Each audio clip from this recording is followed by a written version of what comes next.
Hello, my friends. Welcome to Cornerstone Communication, your best English learning place.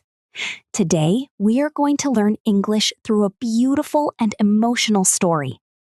It is about a young woman whose mother asked her to read Psalm 23 before leaving home.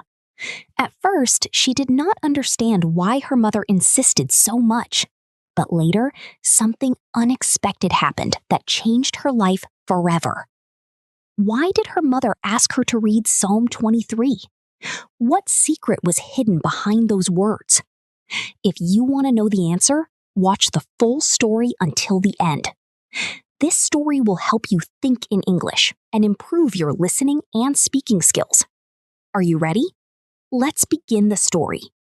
My name is Sarah Williams, and this is the story about my mother and Psalm 23. My mother was a simple woman. She loved God with all her heart. Every morning before breakfast, she opened her Bible and prayed quietly. When I was young, I often saw her reading the same passage again and again, Psalm 23. But I never paid attention to it. I was always busy with my own life. Work, friends, social media, and my plans for the future occupied my mind. One day, I received an email from a company in another city. I had finally gotten my dream job. I was so excited. I packed my bags and prepared to leave the next morning.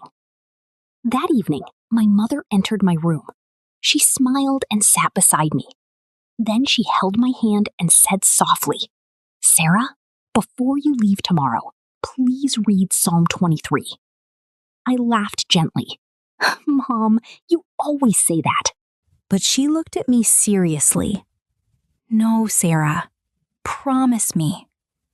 Something in her eyes made me stop smiling.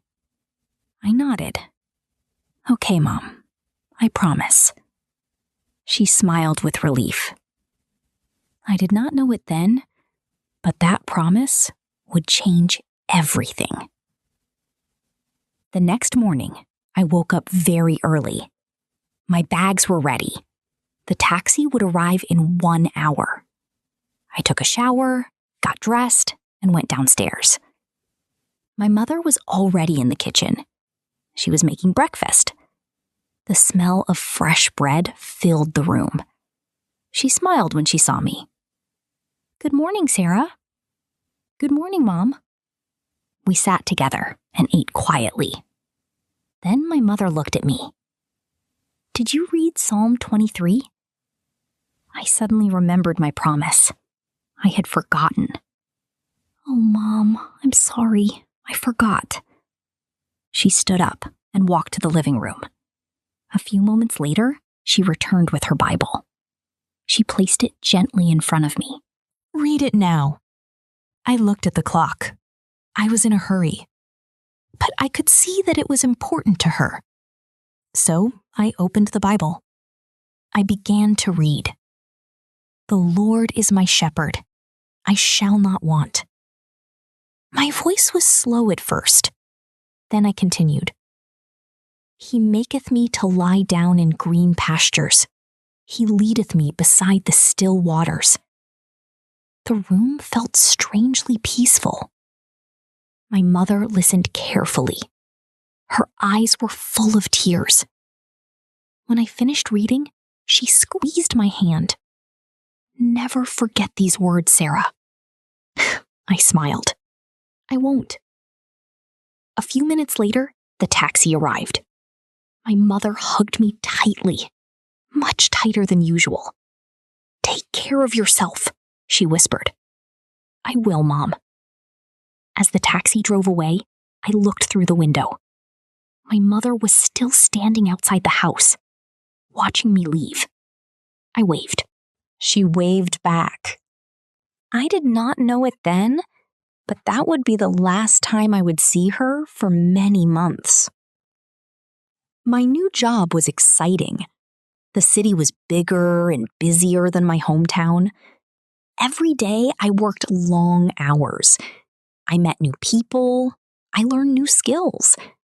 Life seemed perfect. But little by little, things began to change. The company was struggling financially. Rumors started spreading. Employees whispered in the hallways. People looked worried. One Friday afternoon, my manager called me into his office. My heart started beating faster. I sat down. He looked uncomfortable.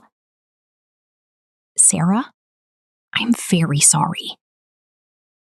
The moment I heard those words, I knew something was wrong. The company is reducing staff. I felt cold. My hands trembled. What does that mean? He lowered his eyes. "It means today is your last day." For a few seconds, I could not speak.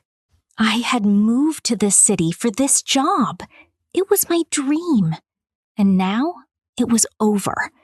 I packed my things and left the office. Outside, dark clouds filled the sky. Soon, heavy rain began to fall. I walked alone through the streets. I felt lost. I felt afraid. I sat on a bench near a small park. I did not know what to do. Then my phone rang. It was my mother. I almost did not answer, but something told me to pick up. "Hello, Mom?" Immediately, she knew something was wrong. "Sarah, what happened?" I could not hold back my tears. I lost my job. There was silence for a moment. Then she spoke gently. "Do you remember Psalm 23? I looked up at the gray sky. Of all the things she could say, she mentioned Psalm 23. "Mom, I don't need a Bible verse right now." "Yes, you do," she replied softly. Then she said, "Read verse 4. I opened the Bible app on my phone. With shaking hands, I found the verse, and I read, "Yea, though I walk through the valley of the shadow of death, I will fear no evil, for thou art with me." I read it once, then again, and again. Suddenly, I realized something. The verse did not say that there would be no valleys.